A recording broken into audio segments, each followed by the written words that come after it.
Amsal pasal 24 ayat 3 sampai dengan ayat yang keempat.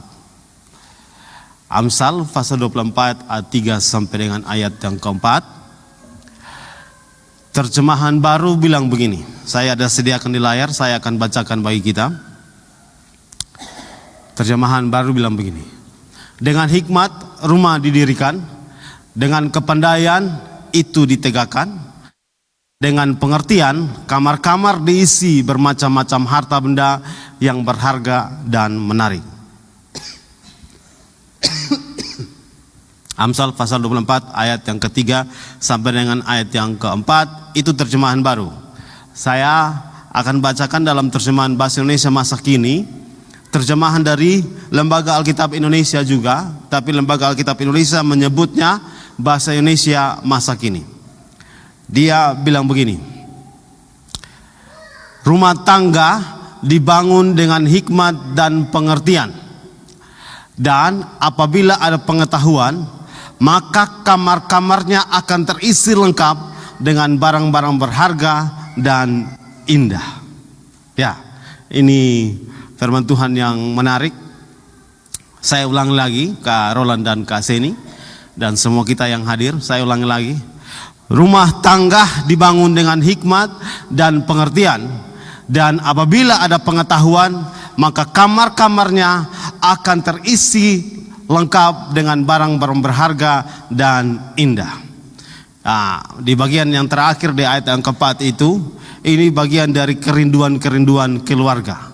Semua keluarga yang terbentuk itu, mau di rumah, di kehidupan kita itu ada hal-hal yang berharga yang kita punya dan kita boleh pakai menggunakannya untuk kehidupan kita dan juga untuk kemuliaan Tuhan. Kita berharap ada banyak sekali yang kita punya, barang-barang berharga dan indah di rumah kita, dan saya menyebutnya berkat.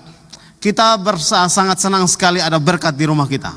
Kita sangat senang ada segala yang baik terjadi di rumah kita. Di Alkitab yang kita baca ini barang berharga dan indah. Dan ini semua keluarga pasti mau seperti itu. Mau punya barang-barang. Kalau bisa punya rumah. Kalau bisa setelah punya rumah. Kalau bisa rumah ada tangga. Sehingga bisa jadi rumah tangga. Kalau bisa toh. Kan rumah kalau belum ada tangga maka orang Rote bilang belum rumah tangga. Itu masih rumah sah. Nah, kalau bisa kita berumah juga ada barang-barang yang terisi di dalam. Kalau bisa satu saat kita punya motor. Kalau bisa satu saat kita punya anak-anak yang ada di rumah dan memberkati rumah kita. Kalau bisa satu saat kita punya. Dan di rumah kita berharap ada banyak sekali yang kita bisa peroleh. Dan ini adalah harapan-harapan dari sebuah keluarga yang terbentuk. Saya meyakini juga Carola dan Kaseni pasti akan punya harapan-harapan terjadi dalam keluarga. Karena itu untuk mendasari pemberkatan nikah ini maka saya mengutip dan mendasarinya dengan Amsal pasal 24 ayat yang ketiga sampai 4 di ayat terjemahan bahasa Indonesia masa kini. Ada 3 hal yang ingin saya bagikan yang berhubungan dengan keluarga, berkat keluarga. Jadi judul dari firman Tuhan dalam pemberkatan nikah ini saya memberi judul keluarga berkat dan berkat keluarga. Yang pertama sesuai dengan Amsal pasal 23 tadi, menyebutnya bahwa ada hikmat. Dan di dalam Amsal pasal yang ke-9 ayat yang ke-10 berkata begini. Permulaan hikmat adalah takut akan Tuhan, dan mengenal yang Maha Kudus adalah pengertian.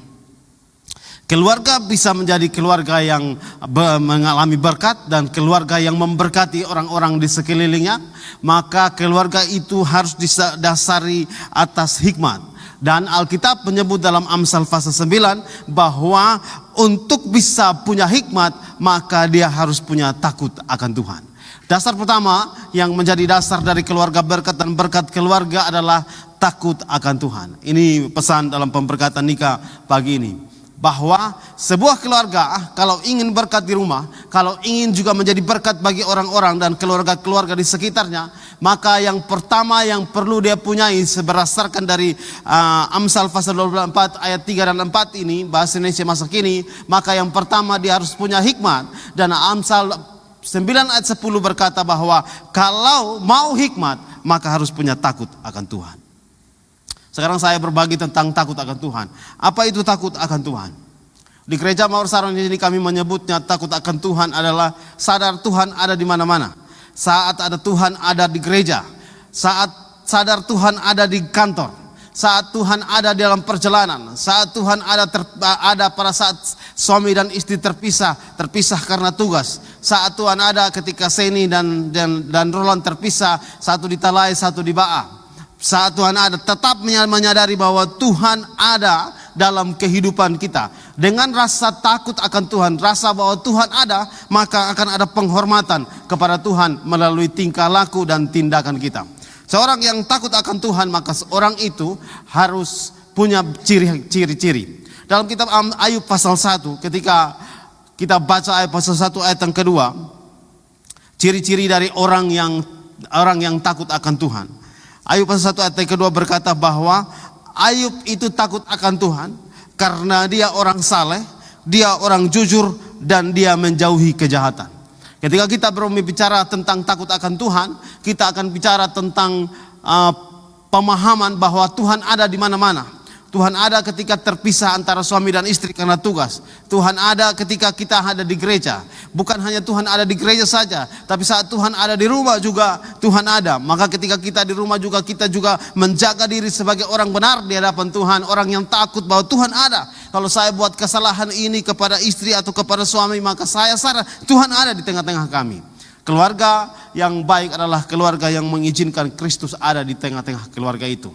Bapak Ibu, Kak Roland dan juga Kak Seni, pesan pertama yang saya bagikan begini, bahwa keluarga, berkat keluarga harus mengetahui bahwa ada rasa takut akan Tuhan. Hikmat yang menuntun kita rasa takut akan Tuhan. Di dalam Mazmur pasal yang ke-25 ayat yang ke-12, saya akan bacakan bagi kita sampai dengan ayat yang ke-13.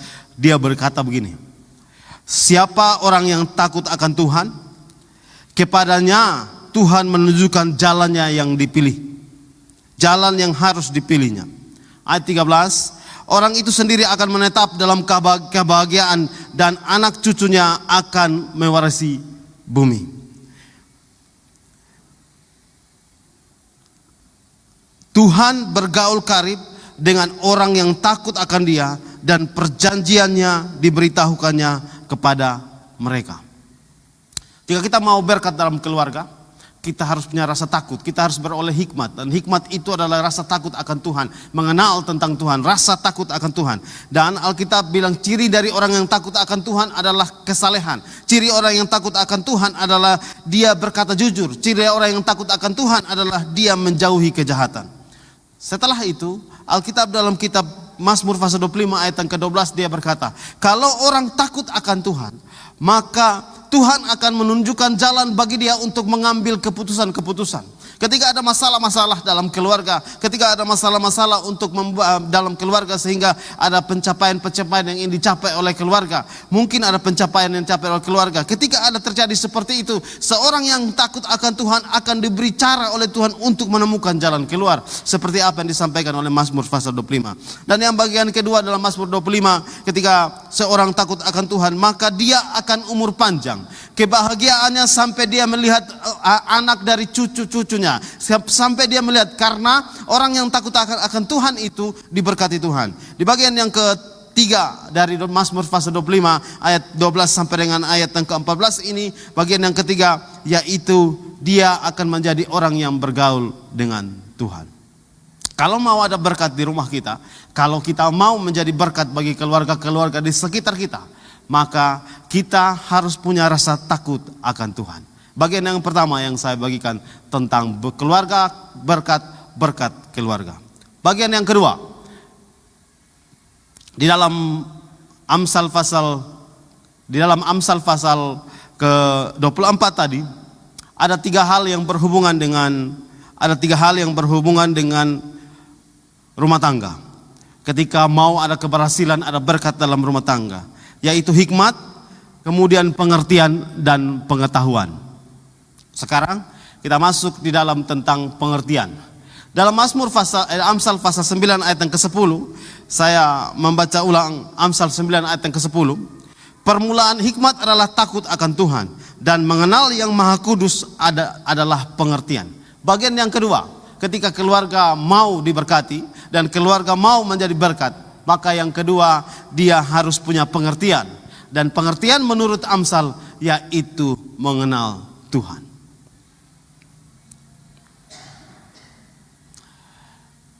Kita sebagai anak yang lahir dari keluarga Kristen, kita pasti sudah diajari cara-cara untuk bangun ibadah dan mengenal Tuhan. Dalam gereja di Mawar Saron, gereja ini menanamkan sejak zaman Opa sampai dengan saya meneruskan, maka gereja ini menanamkan tentang mengenal Tuhan, membangun hubungan yang baik dengan Tuhan. Keluarga-keluarga dalam jemaat harus punya waktu beribadah secara pribadi di keluarga. Kami menyebutnya mesbah keluarga. Pribadi-pribadi selain mesbah keluarga, maka pribadi juga punya doa, punya waktu untuk beribadah dengan Tuhan, untuk terus mengenal Tuhan.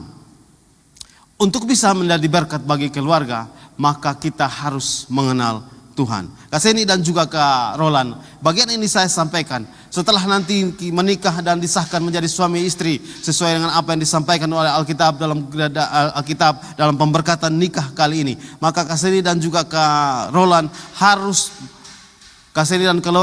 harus mempunyai kesempatan untuk berupaya untuk membangun keluarga yang mengenal Tuhan. Mengajak waktu untuk beribadah bersama antara suami dan istri. Kalau dulu sebelum menikah son tahu berdoa sendiri, son tahu bikin apa, sekarang ambil keputusan untuk berdoa bersama keluarga suami dan istri. Jika punya mau menjadi keluarga yang memberkati dan keluarga yang diberkati. Mengenal Tuhan. Di dalam Alkitab perintah Tuhan Yesus, saya membagikan 3 hal yang berhubungan dengan 3 ciri orang mengenal Tuhan. Kitab Yohanes pasal yang kedua ayat 3 dan 4, dia berkata begini. Dan inilah tandanya bahwa kita mengenal Allah, yaitu jikalau kita menuruti perintahnya. Dan barang siapa berkata aku mengenal dia, tapi tidak menuruti perintahnya, ia adalah seorang pendusta, dan di dalamnya tidak ada kebenaran. Saya ulangi,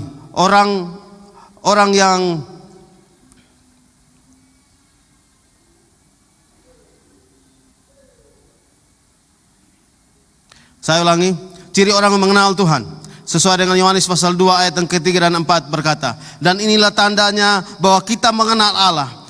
Pertama Yohanes pasal 2 ayat 3 dan 4. Dan inilah tandanya bahwa kita mengenal Allah, yaitu jikalau kita menuruti perintahnya. Barang siapa berkata aku mengenal dia, tapi tidak menuruti perintahnya, ia adalah seorang pendusta, dan di dalamnya tidak ada kebenaran. Hal yang pertama dari ciri orang mengenal Allah adalah dia menuruti perintah Tuhan. Yang kedua, saya bagikan dari 1 Yohanes pasal 3 ayat yang ke-6 berkata, karena setiap orang yang tetap berada di dalam dia tidak berbuat dosa lagi. Setiap orang yang tetap berbuat dosa tidak melihat dan tidak mengenal Allah. Jadi kalau kita mengambil keputusan untuk melakukan dosa, kita bilang mengenal Allah, kita tidak mengenal Allah. Sesuai dengan apa yang dikatakan 1 Yohanes 3 ayat yang ke-6. Kemudian ciri orang mengenal Allah saya dapatkan dalam 1 Yohanes pasal 4 ayat 7 dan 8 berkata, saudara-saudaraku yang kekasih, marilah kita saling mengasihi, sebab kasih itu berasal dari Allah, dan setiap orang yang mengasihi lahir dari Allah dan mengenal Allah. Barang siapa tidak mengasihi, ia tidak mengenal Allah, sebab Allah adalah kasih. Ciri orang mengenal Allah yang pertama yaitu menuruti perintah-perintahnya. Ciri orang yang mengenal Tuhan yang pertama, dia menuruti perintah-perintahnya. Ciri orang yang mengenal Tuhan, dia tidak akan hidup dalam dosa dan tidak senang tinggal dalam dosa. Ciri orang mengenal Tuhan, dia akan hidup dengan memancarkan kasih kepada sesama, kepada Tuhan dan kepada sesama. Ini bagian kedua yang berhubungan dengan keluarga berkat dan berkat keluarga. Bagian yang ketiga yang saya ingin bagikan sesuai dengan ke Amsal pasal 24 ayat 3 dan 4. Dia berkata begini, berpengetahuan.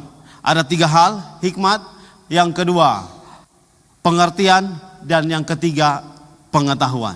Dan dalam bagian ini saya menyebutnya berpengetahuan tentang keluarga.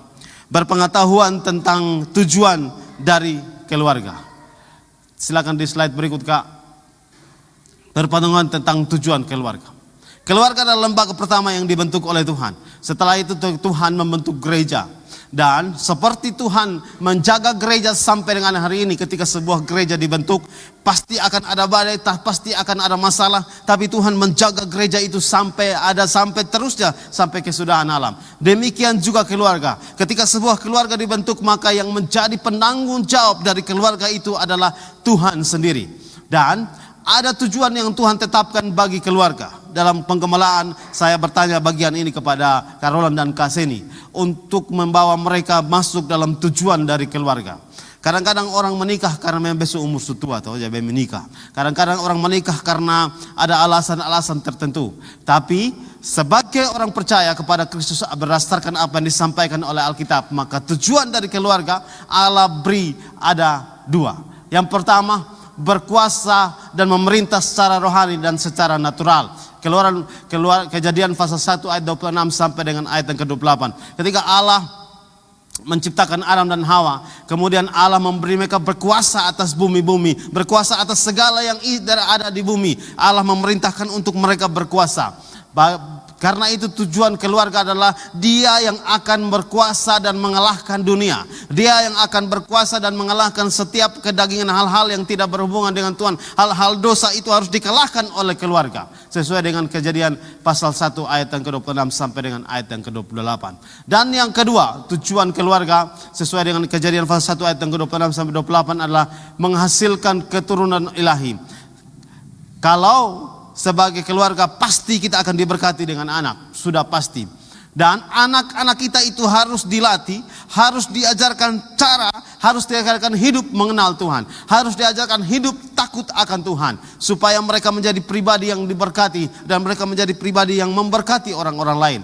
Harus ada pengajaran-pengajaran di dalam rumah tentang Tuhan kepada anak-anak. Pada masa dia sekolah minggu, maka dia harus ada di dalam sekolah minggu. Dia harus ada tinggal dalam sekolah minggu. Kalau dia remaja, dia harus ada dalam ibadah remaja. Kalau dia pemuda, dia harus ada dalam pemuda. Kalau dia sudah sampai dewasa, muda dan belum menikah, maka dia harus terikat melayani di dalam gereja, di mana nanti Kak Roland dan Kak Seni berjemaat. Ini adalah bagian dari tujuan dari keluarga. Keluarga adalah tempat di mana Allah menginginkan melatih murid-murid Kristus yang baru, murid-murid Kristus yang baik di hadapan Allah untuk kemuliaan dan kebesaran nama Tuhan. Bapak Ibu sekalian, bagian yang kedua, Karolan dan Kesini yang berhubungan dengan tujuan keluarga, melahirkan anak-anak rohani. Anak-anak rohani adalah anak-anak yang ada di rumah kita, tapi kita latih mereka menjadi seorang yang benar di hadapan Tuhan. Itu keluarga. Kadang-kadang ada yang tinggal di rumah tapi tidak bisa dijadikan, tidak mengenal Tuhan karena sikap-sikap kita yang tidak benar, karena tidak mengenal Tuhan. Melahirkan anak-anak rohani. Di gereja kami di tempat ini, di rumah kita ini, sampai dengan hari ini saya menggembalakan semua anak-anak rohani dari almarhum Opa Detan. Anak-anak rohani yang datang berkumpul ibadah di sini itu semua anak-anak rohani dari Opa Detan. Dan keluarga harus menjadi tempat di mana melahirkan anak-anak rohani. Bapak Dai ada di sini dan bercerita masa bujang. Bapak Dai, Bapak Charles dan juga Bapak Dai dan Opa Bapak Obi pergi menginjil ke mana Bapak Dai? Ke Oebaki. Ya. Pergi menginjil ke Oebaki jalan kaki. Kalau orang Soe pasti tahu tentang Oebaki dan bagaimana masa itu mereka bertiga jalan kaki pergi ke tempat itu. Cerita ini sudah saya dapatkan pada saat saya dengan almarhum Opa Obi Detan ini, kita berkunjung ke Bapak Dai rumah. Lalu Bapak Dai dan Opa bercerita tentang kejadian masa mereka pergi menginjil. Jadi pada saat mereka pergi menginjil di Oebaki itu, Opa pasti membawa Bapak Dai dan Bapak Charles. Bapak ke sana, yang piko gitar Bapak Dai. Jadi sampai di sana, kemudian habis pelayanan mereka pulang. Setelah pulang, berikutnya Opa pergi, rumah sudah dibakar. Rumah sudah dibakar karena dia tercatat sebagai PKI, maka rumah itu dibakar dan orang itu sudah dibakar. Dan ketika masih dengan zaman Opa, kami pergi memakamkan salah satu orang tua di Obliki yang jemaat GBI. Dan ketika kami sampai, maka orang tua di Obliki itu menjawab begini, untung karena ini Detan, kalau sana ada ini Detan semua mati. Karena hampir sebagian besar orang di wilayah itu waktu itu adalah PKI, dan yang pergi untuk menjamin mereka sebagai orang benar, sebagai orang yang tidak PKI itu adalah Opa Obi. Nah, Bapak Ibu, Kak Roland dan Kak Seni, untuk bisa mendapat tujuan keluarga, selain menghasilkan keluarga jasmani, anak-anak jasmani, keluarga juga harus menghasilkan anak-anak rohani. Selain anak-anak jasmani. Ini tujuan dari keluarga. Berpengetahuan dari keluarga, kita kembali ke slide sebelumnya. Berpengetahuan tentang keluarga. Ada 3 hal yang saya bagikan. Pengetahuan tentang keluarga ini, apa yang dikatakan, masing-masing harus menyampaikan tanggung jawab, masing-masing harus melakukan tanggung jawab sesuai dengan tanggung jawab masing-masing, baik sebagai suami maupun istri. Dalam kitab Efesus pasal 5 ayat yang ke-22 sampai ayat yang ke-27 menyampaikan kepada kita tentang peran dan tanggung jawab suami dan istri. Saya bacakan bagi kita. Hai istri, tunduklah kepada suamimu dan seperti kepada Tuhan. Karena suami adalah kepala istri, sama seperti Kristus adalah kepala jemaat. Dialah yang menyelamatkan tubuh. Karena itu sebagaimana jemaat tunduk kepada Kristus, demikian juga istri kepada suami, dan dalam segala sesuatu. Hai suami, kasihilah istrimu sebagaimana Kristus telah mengasihi jemaat dan menyerahkan dirinya baginya, untuk menguduskannya sesudah ia menyucikannya dan memandikannya dengan air dan firman. Ini adalah tanggung jawab. Ketika kita mau memperoleh berkat keluarga dan keluarga berkat, maka kita harus punya pengetahuan tentang keluarga, pengetahuan tentang suami dan istri, pengetahuan tentang sikap-sikap, sifat-sifat yang baik dan sikap-sikap yang jelek. Sehingga ketika bersama-sama sebagai suami istri bisa mengadaptasi diri dan bisa mengenal satu sama lain. Ketika satu orang terlalu panas, marah, maka yang lain tahan diri. Ketika satu orang sebelahnya terlalu marah, yang satu tahan diri.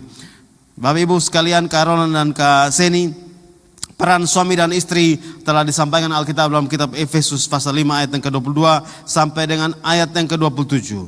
Kenapa istri disuruh tunduk kepada suami dan hormat kepada suami? Karena cenderung istri memberontak dan mengatakan lu kesontak apa ya? Kadang-kadang kan begitu. Kadang-kadang juga peran suami tidak mengasihi istri karena mungkin istri sudah dalam usia-usia tertentu kelihatan tua, harus pakai semer rambut, semer ini, semer itu, sehingga akhirnya suami tidak mengasihi istri. Dalam bagian ini pesan yang beta sampaikan bahwa masing-masing harus mengambil kesempatan untuk melakukan tanggung jawabnya dengan peran dan tanggung jawabnya sesuai dengan apa yang disampaikan Alkitab dengan sungguh-sungguh. Ini 3 bagian yang beta sampaikan. Kawil kembali ke slide sebelumnya.